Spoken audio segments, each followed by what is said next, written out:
Salam IKA Lemhanas. Seperti kita ketahui bersama, tanggal 23 Agustus 2025 akan dilaksanakan Musyawarah Nasional kelima IKA Lemhanas.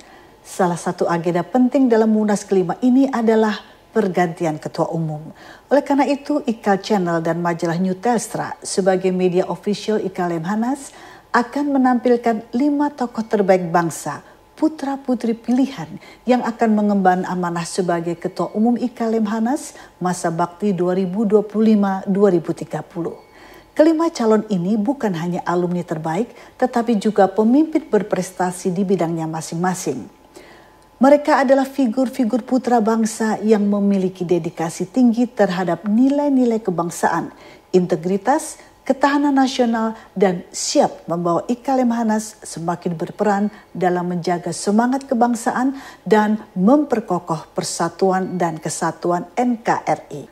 Mereka adalah Jenderal TNI Purnawirawan Profesor Dr. Dudung Abdurrahman SEMM, Profesor Dr. Dersos Gumilar Rosliwa Somantri, Dr. Insinyur Mustafa Abu Bakar MSI, Profesor Insinyur Purnomo Yusgiantoro MSc MA PhD, dan Komjen Pol Purnawirawan DRS Togar M. Sianipar MSI. Kelima tokoh ini akan kami tampilkan sesuai dengan abjad dan ada 5 pertanyaan yang sama. Pertanyaannya adalah sebagai berikut. Pertama, apa visi dan misi strategis untuk memimpin DPP IKA Lemhanas dalam 5 tahun ke depan, terutama dalam memperkuat peran IKAL sebagai penjaga nilai-nilai kebangsaan dan ketahanan nasional. 2. Bagaimana melihat posisi peran alumni menghadapi tantangan kebangsaan kontemporer seperti polarisasi politik, disinformasi digital, dan ancaman kedaulatan nasional. 3. Apa strategi untuk memperkuat sinergi antara DPP IKAL dengan DPD IKAL di seluruh Indonesia, serta dengan lembaga-lembaga strategis negara agar program-program organisasi berdampak nyata? 4. Dalam era revolusi digital dan transformasi global, bagaimana cara mengaktualisasikan kontribusi pemikiran strategis para alumni Lemhanas agar tetap relevan dan responsif terhadap perubahan zaman? 5. Apa langkah konkret yang akan diambil untuk menjadikan IKAL sebagai organisasi modern, inklusif, adaptif, dan berkelanjutan, baik dalam tata kelola kaderisasi maupun pengembangan jenjang nasional dan internasional? Dan inilah 5 anggota terbaik IKA Lemhanas yang akan menyampaikan gagasan, visi, dan komitmen mereka terhadap masa depan IKAL yang lebih solid, lebih sinergis, dan lebih berkontribusi bagi Indonesia. Selamat mengikuti dan salam IKA Lemhanas.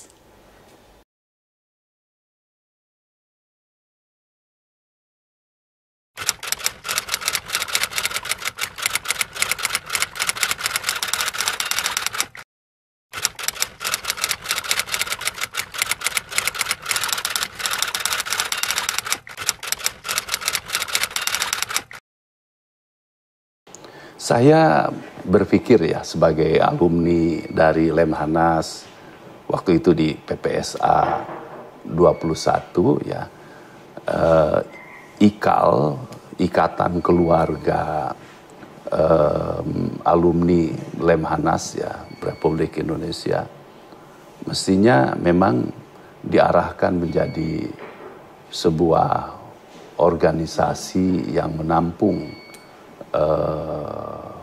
para alumni untuk menyatukan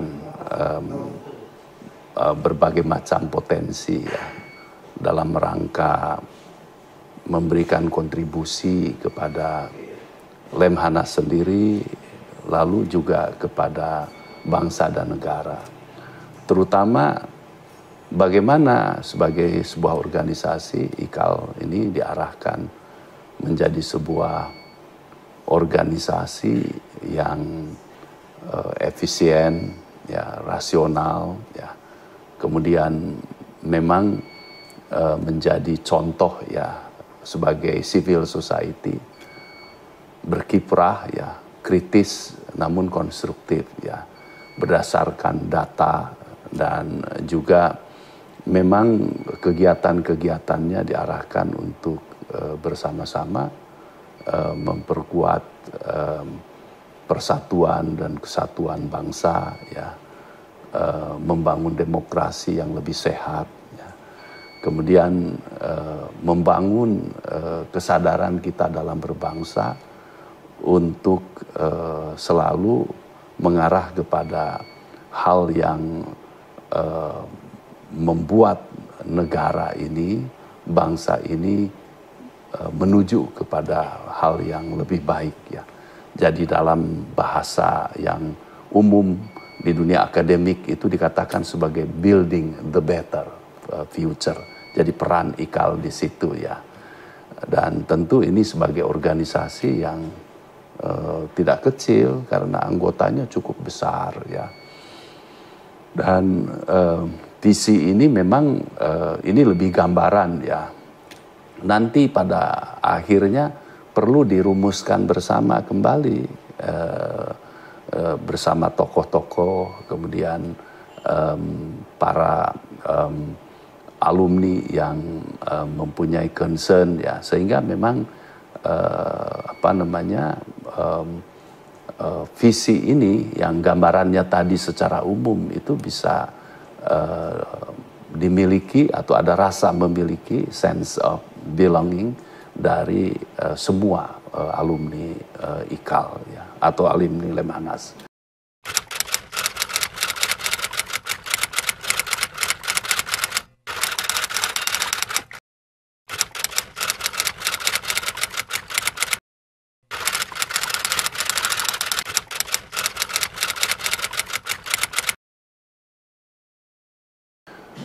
Saya kira kita semua memahami bahwa geopolitik di dunia saat ini begitu dinamis, ya, terkait dengan peperangan yang terjadi di Timur Tengah yang baru-baru ini, ya. Saya kira peperangan di antara kelompok Hamas di Palestina dengan Israel masih terus berlanjut, demikian juga kelompok Houthi dan sebagainya. Lalu peperangan Rusia dengan Ukraine itu juga masih belum selesai. Dan memang geopolitik itu menunjukkan bahwa kekuatan-kekuatan besar di dunia itu demikian bukan saja dinamis, tetapi berada dalam tubir yang demikian genting, ya, dalam banyak hal, ya. Dan ini berkelindan dengan kondisi ekonomi dunia. Kita mengetahui bahwa tariff politics, ya, jadi politik tarif di dalam perdagangan dunia, ya, oleh Trump, ya, ini membuat sebuah guncangan tersendiri, ya, kepada perekonomian dunia. Dan saya kira situasi global ini ditambah juga dengan fakta bahwa kita suka atau tidak memasuki era apa yang dinamakan sebagai particle nanotechnology era, ya. Jadi beringsut dari era komputer, ya, era komputer sebelumnya juga tentu menyilih apa yang dinamakan era listrik, ya. Era listrik menyilih sebelumnya lagi era tenaga uap, ya, mesin uap, ya. Dan ini nanopartikel teknologi ini yang paling current, ya, baru ditandai sebagai contoh di bidang perekonomian. Kapitalisme mengarah kepada format yang demikian tidak pernah terbayangkan sebelumnya, apa yang dinamakan sebagai developed capitalism. Kemudian kalau kita lihat apa yang dinamakan sebagai ilmu pengetahuan atau pengetahuan secara umum, itu knowledge, begitu, ya. Ini sekarang tanpa batas, ya. Jadi unlimited, ya. Kemudian kita mengetahui digitalisasi itu sudah merambah ke berbagai macam bidang. Bahkan ada tokoh di universitas atau City University of New York, misalnya Michio Kaku, itu mengatakan bahkan perasaan di masa datang itu akan didigitalisasi. Kepala manusia didigitalisasi. Internet tidak ada lagi, akan diganti apa yang dinamakan sebagai brainnets ya, dan sebagainya dan sebagainya. Nah, ini 3 faktor tadi, geopolitik, ekonomi, dan teknologi yang mendrive peradaban itu menjadi konteks kehidupan kita sebagai bangsa ya. Nah, tentu saya kira yang diharapkan sebenarnya adalah kita sebagai bangsa itu kohesinya semakin kuat. Memang secara sosiologis ya kita mempunyai sejarah ya yang cukup formidable ya, sangat meyakinkan ya. Ketika ada krisis tahun 98, 2008, lalu COVID 2019 dan sebagainya. Nah, ini kita menjadi satu bangsa yang menunjukkan bahwa di situ gotong royong, nilai-nilai kebersamaan, ikatan keluarga, nilai untuk membantu yang lain sesama dan sebagainya itu ada. Nah, jadi kohesi secara sosial begitu itu cukup melegakan. Tetapi yang harus dipikirkan adalah kaitan tadi ya, kohesi. Kalau kita berbicara mengenai politik ya, terjadi polarisasi, terjadi apa dan sebagainya ya. Kemudian saya kira kita semua harus berpikir ya, terutama IKAL ke depan ini menjadi semacam driving force ya untuk meningkatkan kohesi sosial ya. Mungkin dalam bingkai apa yang kita kenal kesatuan, persatuan dan kesatuan bangsa yang semakin kuat ya, dan kita bersama-sama membangun ataupun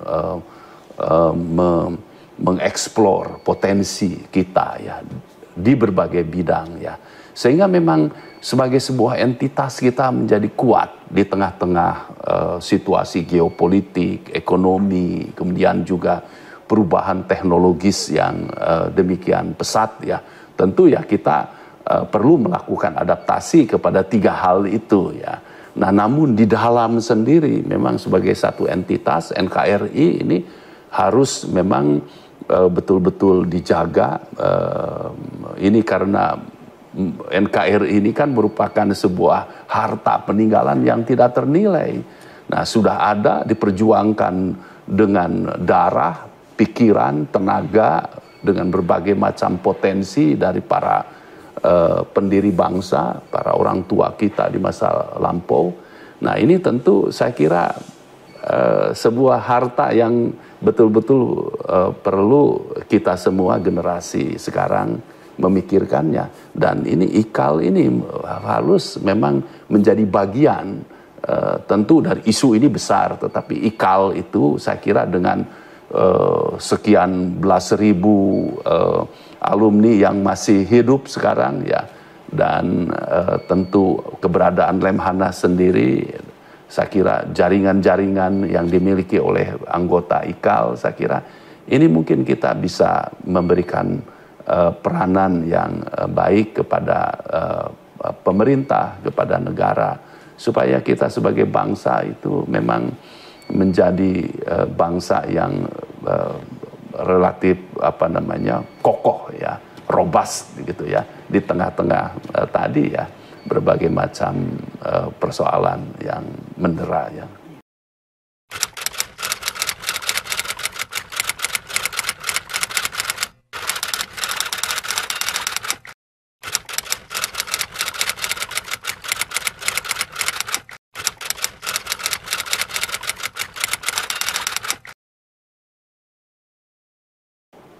Tentu IKAL ini supaya potensinya yang tadi ya bisa diarahkan ataupun bisa betul-betul dirasakan ya bersama-sama elemen ataupun civil society yang lain untuk memberi kontribusi kepada pemerintah, negara, ya bangsa. Nah, perlu melakukan konsolidasi. Nah, konsolidasi internal tentu di organisasi pusat sendiri. sebagai sebuah organisasi ini harus dibangun menjadi sebuah organisasi yang rasional, efisien, tapi ditandai dengan komunikasi yang baik, ya, yang lancar, ya.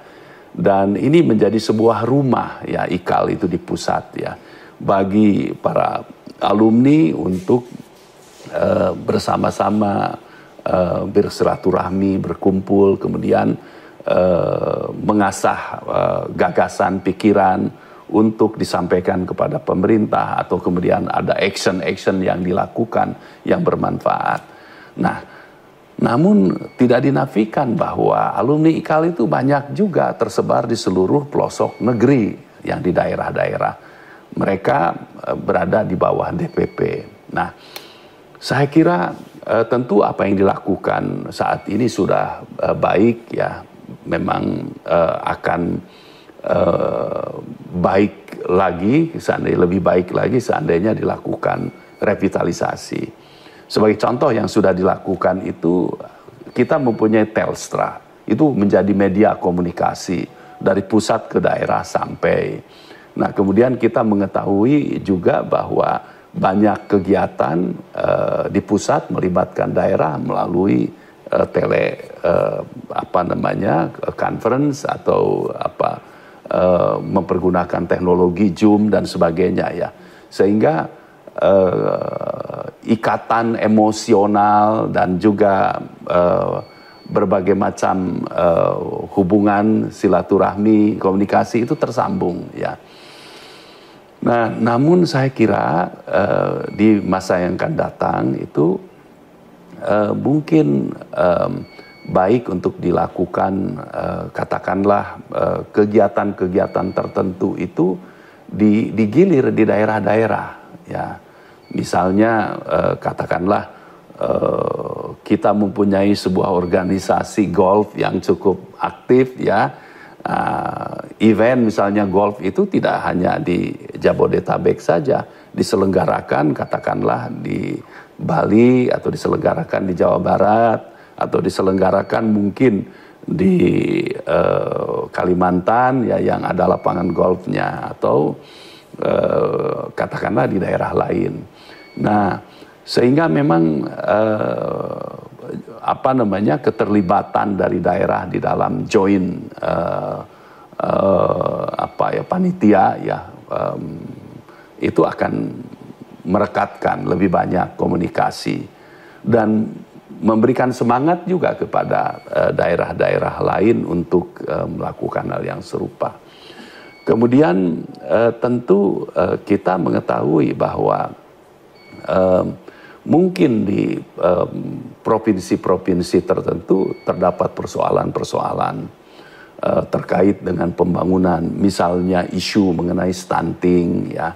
Ini berkaitan dengan ketahanan nasional, ya, secara luas, ya, atau kemiskinan, atau isu mengenai katakanlah kelangkaan pangan dan sebagainya.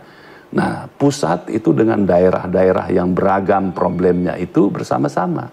Nah, pusat turun, ya, ada program-program yang sifatnya action, ya, yang tentu sesuai dengan tugas dan juga peran dari IKAL, ya, sebagai organisasi alumni Lemhanas, ya.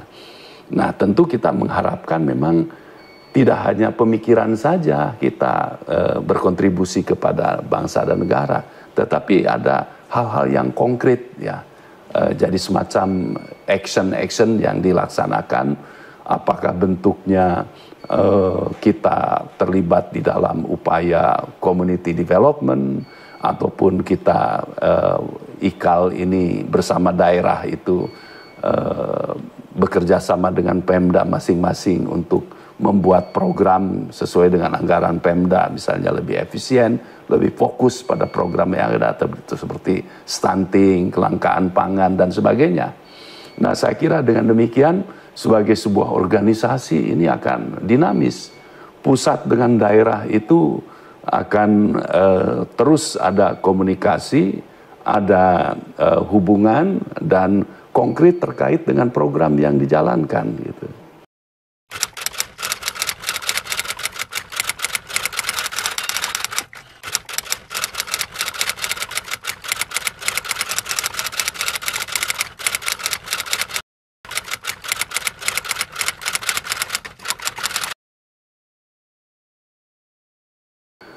Kembali lagi, sekarang adalah era yang sudah mulai mengarah kepada partikel nanoteknologi tadi ya. Artinya penggunaan teknologi ya, jadi perubahan sosial, politik, ekonomi, budaya begitu yang didrive oleh teknologi ya, khususnya di bidang-bidang yang berasal dari disiplin ilmu tertentu. Tidak bisa dinafikan di situ peran dari fisika ini menjadi penting begitu ya. Nah, saya kira tentu kita perlu memikirkan bagaimana IKAL ini bukan saja memanfaatkan devices ya itu dan peralatan, lalu peluang-peluang teknologis ya untuk memperlancar program-program yang melalui tadi teleconference, Zoom atau apa saja ya. Tetapi saya kira ada hal-hal yang harus kita pikirkan bersama bahwa bagaimana IKAL turut menjadi sebuah komponen bangsa sebagai civil society tentu untuk mengawal negara ini, bangsa ini agar secara keseluruhan kita ini bisa bukan saja berdamai tetapi ikut memanfaatkan secara produktif ya kehadiran dari teknologi baru. Sebagai contoh, artificial intelligence, satu hal yang tidak bisa dinafikan. Kita tidak bisa menghindari hadirnya berbagai macam katakanlah aplikasi yang berbasis artificial intelligence. Itu tidak bisa kita menghindar dari situ. Bahkan di beberapa tempat peran-peran dari manusia sudah mulai diganti dengan artificial intelligence dan juga teknologi berperan di situ. Nah, sehingga mungkin kita harus bersama-sama juga menyumbangkan pemikiran kepada bangsa dan negara terkait dengan perubahan besar ini ya, supaya kita alumni IKAL itu menjadi bagian yang aktif ya untuk mengingatkan bangsa dan negara, masyarakat bahwa perubahan ini unavoidable dan kita harus masuk ke sebuah era seperti itu. Mempersiapkan itu bukan saja kita sebagai user, tetapi tentu mengingatkan bahwa format pendidikan di negeri ini juga harus berubah mengarah ke situ, harus lebih kompatibel. Dan kita harus menjadi bangsa yang inovatif juga di area-area tersebut, tidak hanya sebagai pasar atau pengguna ya. Nah, tentu kalau kita berbicara supaya lebih efektif ya kita alumni Lemhanas untuk memberikan kontribusi kepada bangsa dan negara. Saya kira mungkin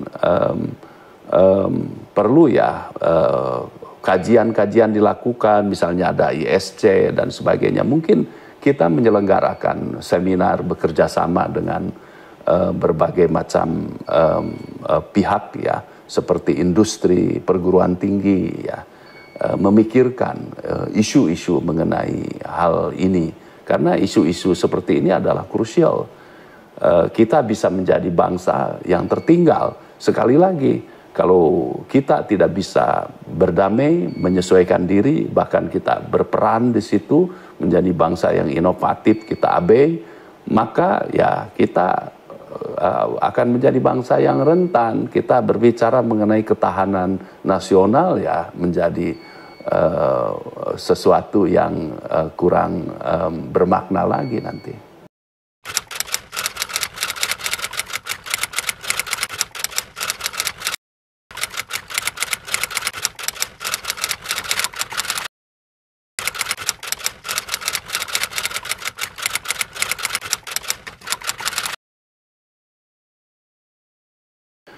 Saya kira begini ya, isu mengenai pendanaan menjadi hal yang penting. Saya kira ke depan itu baik IKAL untuk lebih banyak juga bekerja sama dengan industri, korporasi, dan menyelenggarakan event-event, terutama dalam rangka IKAL ini mempunyai semacam dana abadi ya, yang bisa dikumpulkan, diwariskan dari kepengurusan satu dan kepengurusan lain. Ya tentu dana abadi itu tidak boleh dipergunakan kecuali hasil dari investasi dari dana abadi tersebut ya. Sehingga sustainability dan kekuatan IKAL sebagai sebuah organisasi itu bisa terjamin ya. Nah, hal yang lain adalah jejaring internasional itu kita memang perlu untuk melakukan komunikasi dengan organisasi-organisasi serupa di Amerika, di Australia, di China. Banyak negara ini mempunyai dalam tanda petik semacam Lemhanas di negaranya masing-masing. Nah, ini kita bisa tukar pikiran seperti apa peran dari organisasi alumni Lemhanas itu untuk bisa berperan ya. Karena bagaimanapun juga alumni itu satu potensi ya, yang potensinya itu dari mulai jaringan, kemudian kemampuan untuk pemikiran dalam hal ini, juga hal-hal yang terkait dengan potensi-potensi lain yang bisa memperkuat jalannya organisasi termasuk pendanaan ya.